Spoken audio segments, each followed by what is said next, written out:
This episode of Lash Boss Radio is brought to you by Paris Lash Academy. If you guys haven't heard of PLA, they are known for their pro-made fans. Even before pre-mades, pro-mades were a thing and done well by a lot of companies, they were doing it right. They actually have their own manufacturing facility in Vietnam, and that is just next level quality control, if you ask me.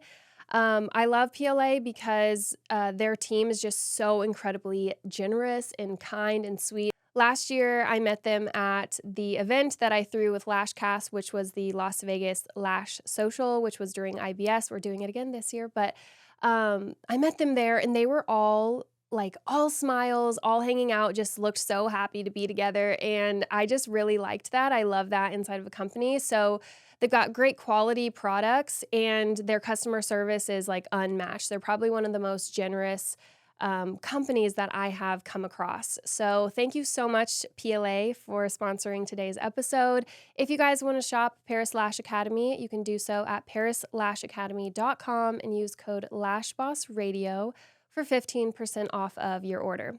Thank you again, PLA, and here is today's episode. Hey everyone, welcome back to Lash Boss Radio. I'm Shelby, your host, and today we have Robert Miraglia from Strategies, which is a salon coaching company. We have Robert on talking about salon ownership, being a solo artist, being a team member in a salon, and all of the different avenues that you can take within a salon atmosphere. He is my coach at Strategies. I've been with him for about 4 years. I've been with Strategies for about 5 years. And so we also talk a little bit about coaching, and he also used to be a fashion blogger and a salon owner himself. He had a salon for about 10 years before selling, so he is just a wealth of knowledge and so much fun. So hope you all enjoy this episode, and please welcome Robert.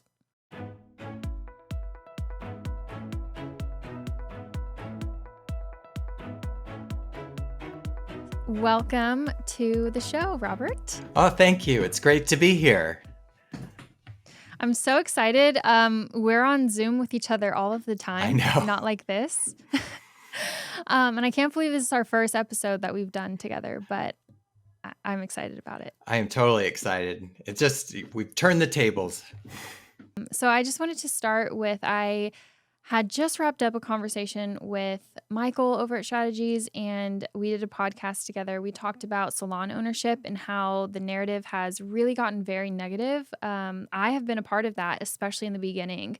And so I wanted to start with what shifts you see in your clients, or even working with me because you've worked with me for so long. When you start to see the shift of like, I don't know what I'm doing or if I even like this anymore, and shifting into it's getting better, or I love this now? Oh, this is a great question, because we go through it every time we get a new client. And sometimes we even forget that that's a part of the whole process. And so with you or many others, they start off with, I'm scared. I don't know what to do next. I'm in the middle of this, A, B, or C. For you, when you and I started working together, you were in the middle of 2 companies. You were in the middle of, possible possible bankruptcy or things like that. And some of them aren't so dramatic, but there's still that feeling of, gosh, I am in over my head. And what we do is we try to learn about what your, what your biggest pain points are right in that moment. And we try to address those, because we want to start pulling at those things that are really freaking us out. If it's like, I don't know what the numbers are, I don't know what I'm looking at, the reports are here, I have no idea, then we go through and we start looking at, well, let's just start with, how many hours do we have available for sale? Let's just start with, what is your rent? And let's do a little math and figure out where we need to get to. So it's figuring out right in that moment of, where are we going to start our journey? Just like any, when we type in Siri, best directions to, it's got to go from your current location. And if we don't know that, then we're just kind of meandering around. So I love that moment because it's so revealing and truthful for both parties of where we're at. And then we feel like, okay, we've got a strong foothold now. Let's decide what is next. And we just start making a plan. We know we got to get from here A to Z. So let's just start making a plan with step A, step B. We start creating scoreboards. What are the hours available for each day? What's our best guess of our goal that we want this month? And let's just start there. And then we just start layering it on, because we don't want anyone freaking out or seizing up in the middle of numbers, because really numbers are just they tell the story of what's going on in the company. Mhm. I can look at somebody's scoreboard and see patterns and ask questions of, like, are you there on Fridays? No. Mm. Why? Oh, I see a dip in your retail every Friday. And they're gonna be like, oh. I'm like, so maybe it's time to stop by on a Friday and see what's happening. There's different, it's that, it becomes that way. And then you get to be the storyteller and the reader of it. And then you get to decide, you start to get ahead of it. And then you start creating the story that you want for your company. I think it's really important to, the word you used was honesty. When you first it's first kind of being honest with yourself, saying, "Okay, I'm in a spot that I cannot sustain. I do not like this. I need help." And when you start working with a coach, or if you even just start trying to tackle it on your own, maybe, a lot of honesty is necessary. And it's actually really nice. It has been really nice having you this whole time, because you kind of have seen it go, up and down and up and down, and just been there for me even whenever I've, even now, still get discouraged or unsure about something. And so it's been really nice. But yeah, honesty's been, it starts with that. And I really do think also that in that, sometimes I would be caught saying, I don't think salon ownership is a very good avenue. Like, stay away from it, don't do it. And I used to say that a lot of times. Mm-hmm. And now, after kind of feeling like I've come on the other side of it, I don't necessarily agree with that narrative so much. It's very true if you're doing it the way that a lot of us do it in the beginning, but it's not true at all when you're doing the right things, when the right systems are in place and stuff. And actually, it's quite beautiful. So, yeah, I was just curious what that's like for you, and at what point you see that shift, for owners. But It's really cool because I work with different people's levels of understanding in financials, whether it's, a lot or none, somewhere in between. But it's kind of, I have to go at their own pace. And I think that's really important. If I try to rush anybody through it, they're going to get balled up, or they're going to get twisted in the middle of it and seize up. But once I was working with a client, and she goes, I don't want to hire any people. I'm just not going to be a good leader. And we're working through, we took 6 months to get through scoreboard and cash flow plan. We just took our time understanding our budget, understanding what we can afford. And then really, when she came to the realization that, hey, I have money to hire somebody, what is that going to do to my cash flow? And so we added in the hours that they were going to be adding into the company, and what that did to that new revenue. She was like, wow, I can do that. And I'm like, yeah. And conversely, with another company, her mom bought her a year's worth of strategy memberships, And I had the privilege of working with her. And when she was like, I know nothing about P&L, I know nothing about financials. So we did the same process. She had a great, strong team. Somebody left. And I said, so tell me about it. What did you do first? Well, I went to the cash flow plan. I took out their hours. I adjusted the revenue goal. I changed the scoreboard. I went, you did all that by yourself? She goes, yeah. Am I supposed to do something else? I said, absolutely not. That's exactly it. It's just like, so we get these moments where it's just like, boom, it's right there. And they did it on their own. They Mm-hmm. came to that realization, which was, um, it's like, I don't know, it's just so cool, and it's warm and fuzzy for me because, we're in this kind of scenario where it's not necessarily in person, but in that moment, there is that connection of, wow, you did an amazing job.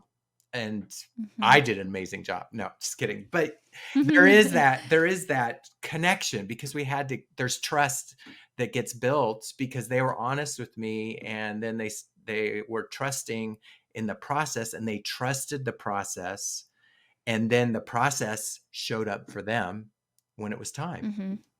Mm-hmm. Mm-hmm. So I also think there too is you guys probably sometimes feel like therapists and because honestly salon ownership is so much on someone's system mhm, every day that they go into work, and there's so much pressure and expectation, and a lot of it you place on yourself, but you do I think a good leader is wanting to, always show up their best selves for their team, and that can just be a lot. And if they're dealing with financial stress at the same time, what I said on my podcast with Michael, I said that can totally put out someone's fire. Like mhm, for me, I remember when I was financially stressed, I just had no like my spirit was broken, and that's really hard to get through. So I'm sure you see that a lot. Even when somebody is making progress, they may hit like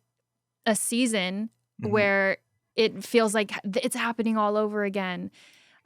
What do you recommend to someone who might be in that situation now, who's um, maybe a salon owner that's struggling, that's not sure what to do? Maybe they've just like hit a wall.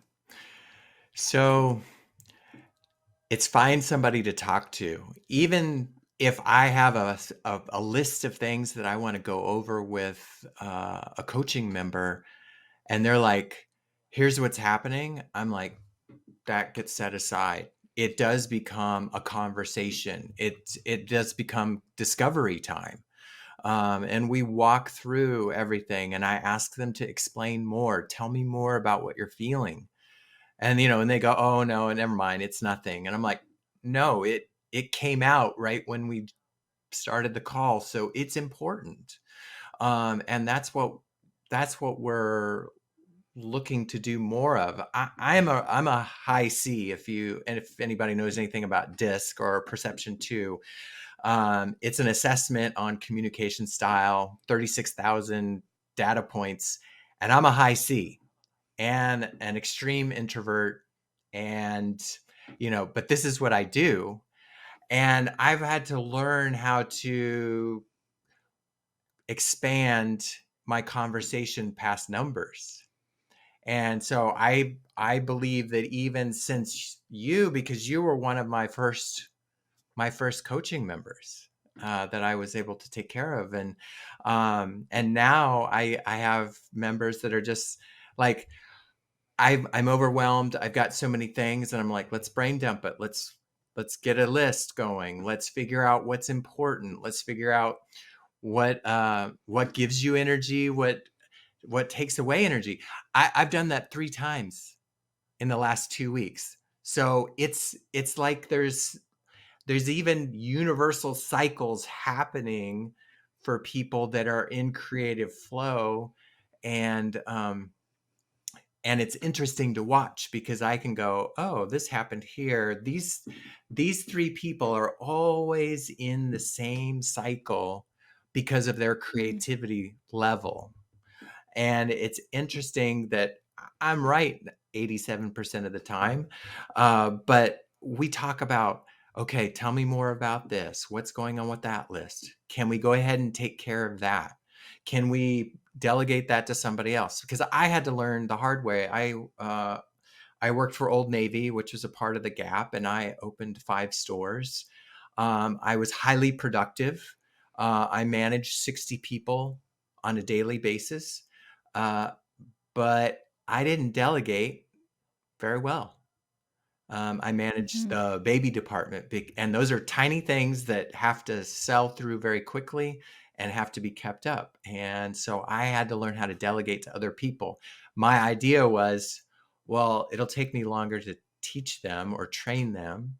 And I like the way I do it, but I had to give up a little bit of control, or a lot, and create trust. It started helping me teach how to educate or how to train on how to do these other things. So this is, we talk through conversations what it might sound like for leaders to hand over a little bit of control where they're comfortable, just to begin with. And every leader goes through this. Nobody is born, you know, at the age of 32 a leader. We all grow Mhm. up the same way and go through the same processes, um, different experiences, but they all lead us to the same thing. And Mhm. it's that conversation and give and take that help us hone our craft as a leader. Yes. I also think that, again, just with the honesty thing, kind of being able to say, why do I feel that I need to be doing all of these things? Hmm. Because when you realize that when you're doing a lot of tasks, as you say, that are energy draining, then you have no energy for the things that are giving you energy, which if you just did the things that are kind of neutral or give you energy, then you have a surplus. And then Hmm. it's like a big snowball that keeps going. And that's great for everyone around you, yourself, your team, in your personal life. And that's how people who are creative, that's how they keep going and keep creating. But when you stick somebody that's doing something that they're not, it's not part of their DNA really, it can just completely deplete them. And so you kind of have to see, is there a reason why you feel like you have to do it all? Because for me, it was more of like a pride thing almost, Hmm. or I just tried to do it all and then it really just didn't get me anywhere. So yeah, I've loved working with you. I just have to say that. It's just been great, and I feel like it's just been the best thing for me and my company. So highly recommend if you guys need a coach. Anyway, so before the call, we kind of talked about too this other narrative, not for salon owners, but for people who work in salons or for people that are solo artists who work by themselves for themselves. This, I'm just a lash Hmm. artist or I'm just a hairstylist. I feel like I don't hear it as much in other beauty avenues. I feel like I hear it a lot in the lash industry. I don't hear anyone ever say, "Oh, I'm just a nail artist. I don't have my own nail polish line or something," or "I'm just a hairstylist. I don't have my own curling iron line." Something like that. So, so can you touch on that narrative and how you feel about it? Absolutely. At Lash Boss, I heard people talking, "Oh, I'm a lash artist, or I'm just a solo artist," and Christy, who was there with me, we were both like, "Oh my gosh, you're an owner. I mean, let's put some reality behind it." And I think we tend to play things down, especially if we're not sure, or we minimize what we're doing. I think some a good bit of us naturally kind of like don't want to be seen, and what if I make a mistake, or if I fail at this, I'll just kind of quietly fade out and no one will remember. And that's not what this is. If you're doing this, if you're out on your own or creating a company, that is exactly it. You're creating a company you're creating something bigger than you. And you're hearing the calling to, yes, you got tricked into the artistry of it all, but the real idea of what is happening is that you're touching people and helping them become who they are or their best selves in this journey of life. And it's an opportunity. If we can't get them into the salon, but you get them into the lash company or into the nail company or whoever, that means we just have opportunity. We have more opportunities than not to touch people and to bring them into the best place in their journey. And it's a privilege as a service provider or beauty technician, however we want to call it, that's encompassing. Mhm. Makeup artist, I mean, all the things, fashion stylist, all the things. I mean, I'm up close and personal with people when I was styling on set or movies or magazines or whatever, or if I'm in their home dressing them. There's nothing more up close and personal than that. And I get to ask other questions that most people don't get to ask, whether it's the circle around the star or the billionaire, or they don't even ask them those questions because they don't really care. It's But I got in to do that. So a lash artist, a hairstylist, a nail tech, they're in that space where Mhm. they can do that. They can ask those kinds of questions and discover more about them and ask them, how are they doing? What is going on? How is whatever's happening out there affecting you in here? And how can we move past that? Or how can I support you in maybe just in conversation or a really good head massage? Yeah, I remember when I worked by myself, those were some really good times. I think it changed when I was still working on people, but then I had a team. It just felt very stressful, but it Mhm. it changed completely from that point. And I'm not saying that salon ownership is or isn't the right way, or working for yourself is or isn't the right way, or working for someone else isn't. Whatever. And that was another point at the summit a lot, which I'll circle back to what I was just saying, but success looks different for everyone. So I Absolutely. think when we're out of line, like, or alignment with what we actually feel is successful, then, or if we're just looking at something and saying that's successful, what I'm doing isn't. That's That's not always the case. That is exactly right. And I like what you used to we put ourselves out of alignment of what success is for us by comparing our success or lack of to someone else's success. Right. I know somebody else in our membership that she compared herself to you, and you're so young and you've got this, growing this To me? empire. Yeah, growing Oh this my gosh. empire out there. And I'm like, but everyone's idea of success is different. And I'm like, would you Yeah. really want to be doing this, that, and the other thing? And she's like, no, not really. I'm like, then Yeah. let's define what your idea of success is and go for that, because it's all different. And Mhm. being, you kind of being starting to reach for the stratosphere, so to speak, people are noticing that, and you're just going to be in the line of sight, and you're going to inspire, and you're going to call some haters. That's just what it is. Mm. But everybody needs to get their own definition of success to um to know where they're going. That has to be their compass, not your idea of success. Mhm. You can't be their Mhm. compass.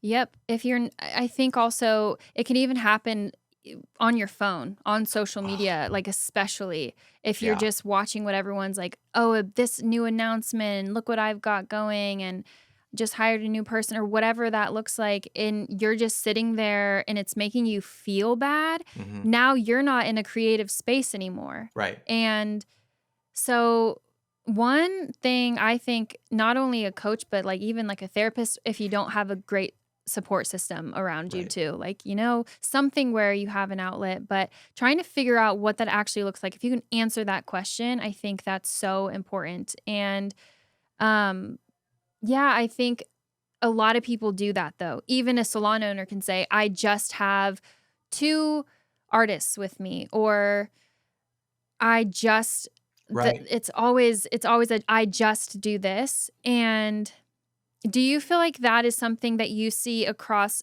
everyone in the beauty industry, or what do you think? I do. I mean, realistically, I do.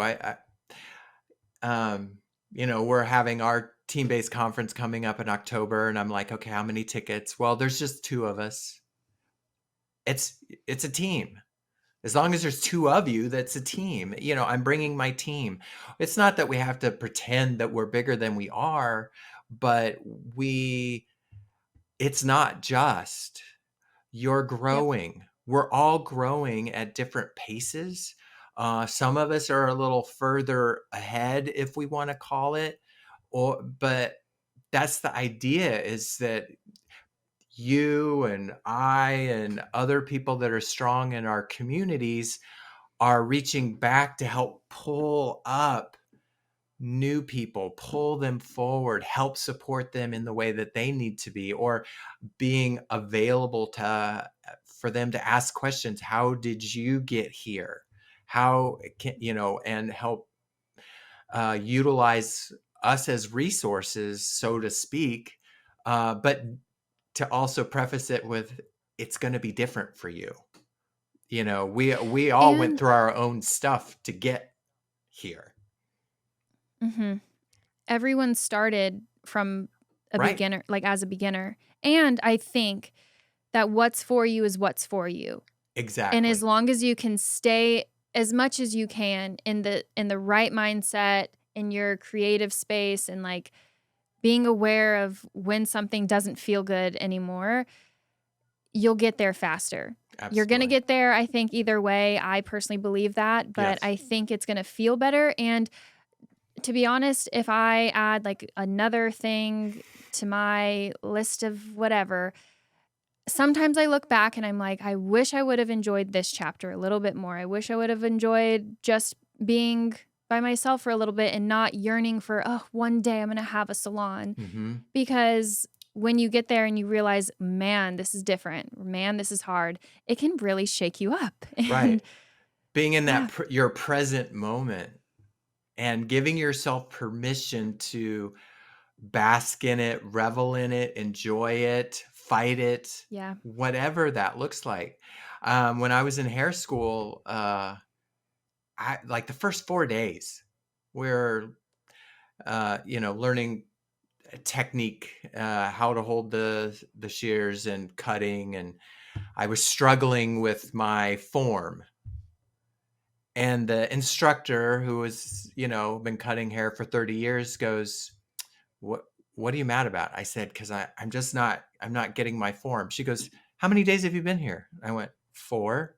She goes, I'd be insulted to think that you can get it in 4 days when it's taken me this long.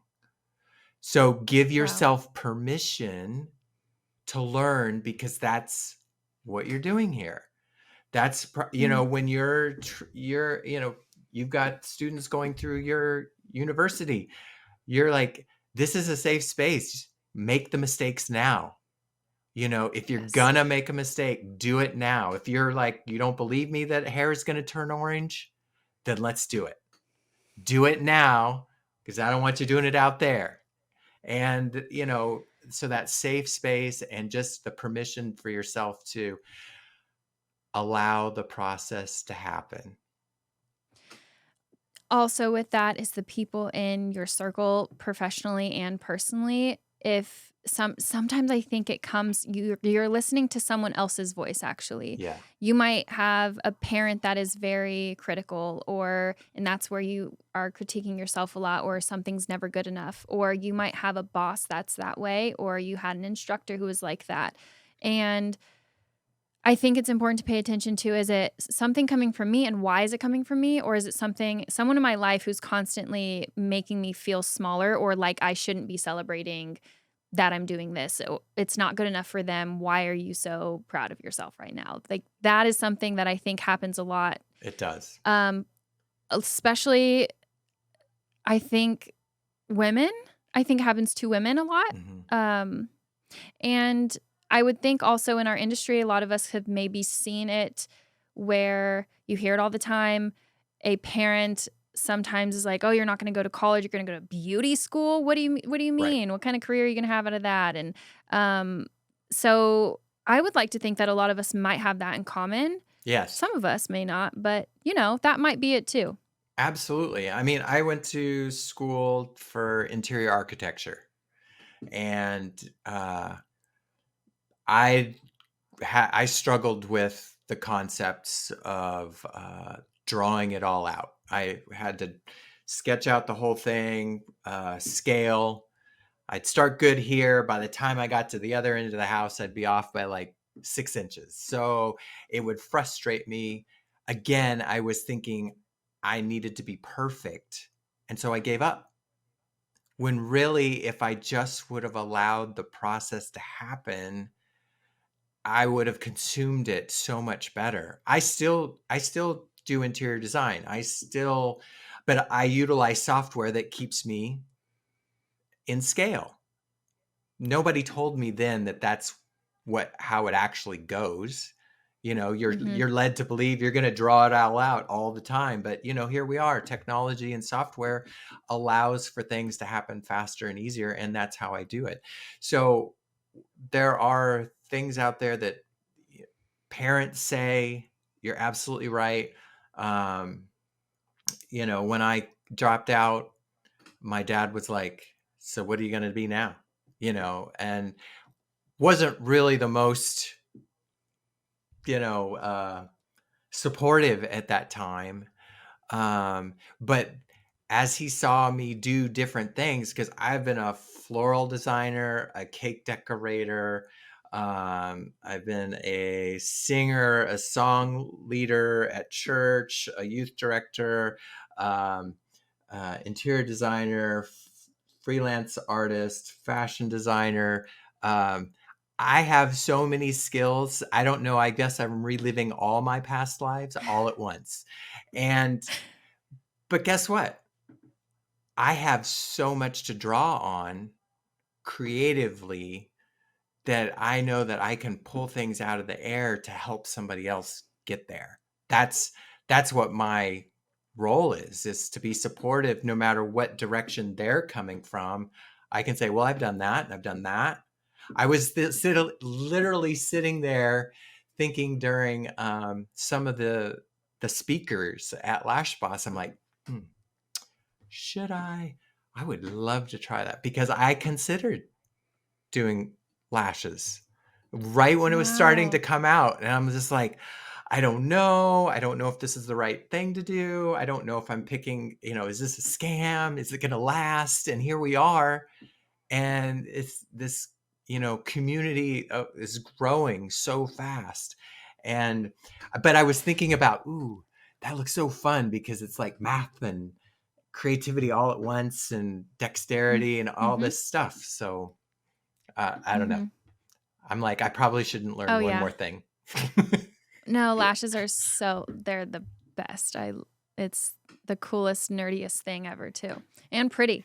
Yes. So I want to ask you about, you mentioned this on stage at Lash Boss Summit, and you said you can always tell a leader from, I'm not sure how you worded it.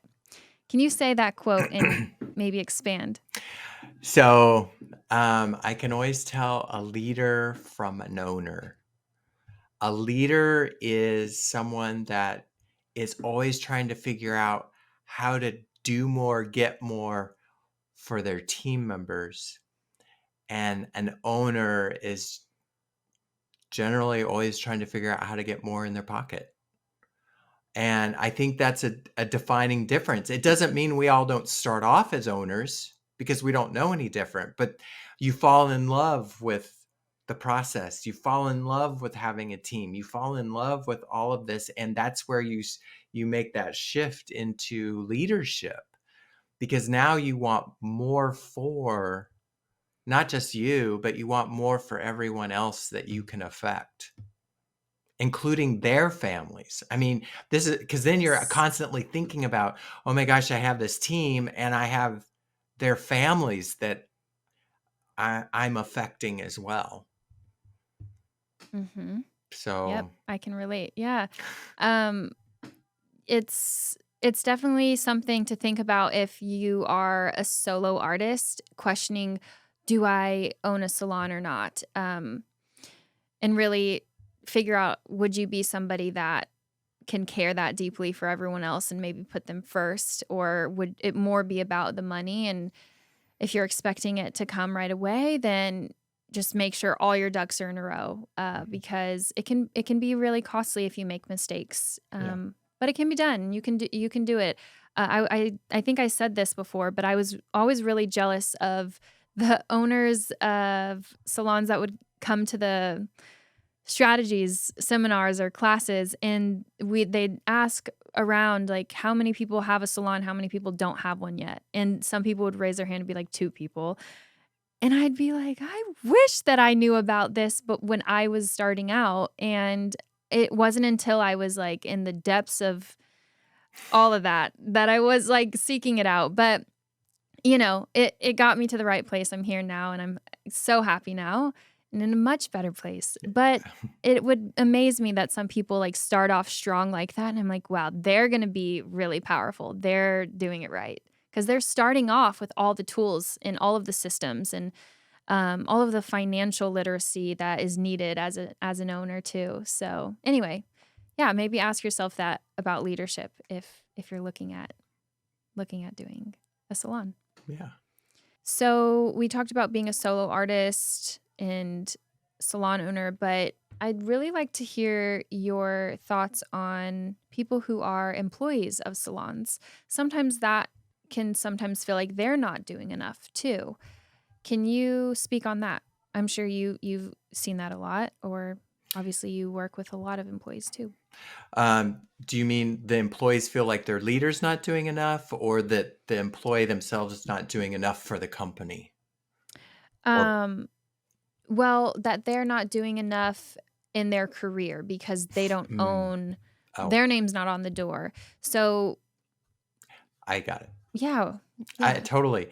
Um, I'm sure that that goes around. I'm sure that people think that or feel that. I hear off more often than not, my goal is in 5 years is to have my own salon. And, even when we were hiring, where do you see yourself in 2 years, 3 years, 5 years? Well, in 5 years, I want to have my own salon. Well, a lot of companies would go, oh, competition, not going to hire you. I'm going to Mhm. embrace them because they have tenacity. Mm. And I'm going to say, okay, give me 5 years. Because here's the deal. In 5 years, a lot can change. In 5 years, I can move them through the company and get them to what their dreams are. Maybe they want to be a platform artist, or maybe they want to be an educator, or maybe they want to be, a team leader, a floor manager, or just a dang good technician, whatever that is. We need them too. We need people that want to be just super good at what they do and touch people every day. But through, part of the strategy's philosophy is through the broadband is that we can get you to what you want to do. You don't have to go somewhere else to do it. We can help you get there inside of the company. We can help you become an educator. We can help you become a hair artist, or we sent one of our team members, she wanted to go do hair for runway for Fashion Week. So we got her connected with the team. We helped her practice. We helped her prepare. It became a part of her path.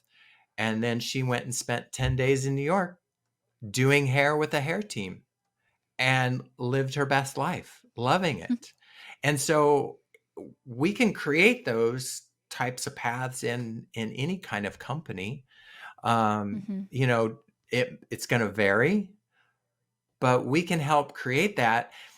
And, you know, if I do a really good job at uh, being a leader in my company and somebody says, you made it look so easy and so fun, I want to go do it myself. What am I supposed to say? Mm-hmm. I want the best for them. And, you know, I don't have to say, well, it's super hard and you're going to hate it and it's not worth it. And I cry at night. And I mean, we've all been through that point, but that's part of their journey. They get to try it. And they're going to go Mm-hmm. through it, and you might become their new resource or support person, and they'll reach out to you and go, "Oh my gosh, how are you doing this? This is a lot." Mm-hmm.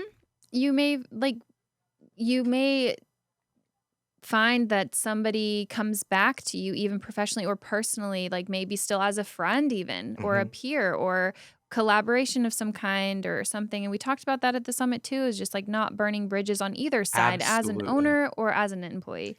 And I think that first and foremost, the team needs to see that the leader is encouraging and open to, hey, I get it. I could be just part of your journey. Right. Hopefully, it's not for 5 weeks, but it's, it's a thing. And I would understand if you wanted to do that. And I also believe fully that anyone that works with me can do it on their own. And I think if they feel that and they don't feel stuck, like, oh my gosh, she's going to kill me if I leave, then they're free to, they're Right. free also. And so, yeah, it's both sides though. Well, and we don't Um, want to hold them hostage. We don't like being held hostage either. Well, I'm just going to leave. Well, you know, and th- we both, as leaders and as an employee, I've felt that on both sides. So yes. I don't want that. So why can't we be wide-eyed and awake in our conversation and just be truthful and honest and say, hey, this is where I'm at. You've done something amazing here. I'm not going to go, I want to go open my own. It's not going to be across the street. You know, it's way wherever, but I want to do this because you've inspired me to do that. I mean, what am I supposed to Hmm. say? You know, Right. and we want to, that's just, it's just a part of being a leader. People are going to come and go. Yep. Yep. And I can honestly admit that in the very beginning when I first started my salon, I used to feel those feelings like Mhm. a lot. Oh my gosh, they're going to leave me, or like wanting to feel anger or even sadness sometimes when someone did leave, and then it's like, whoa, why, what, like, chill out, Right. and thankfully I have so many beautiful relationships from people that have worked with me. I'm so thankful that we had our time together that we had, and now our time looks differently together, but definitely takes a lot of, like, you gotta go in there and figure out what's making those feelings flare up. But it also does come from the team, from the employee as well. Like, Mhm. it's definitely both. There needs to be reciprocal respect and grace. You Right. know. I've seen it where the team member feels like they need to make the leader the bad guy to leave. Yep. And it's Yep. really unnecessary.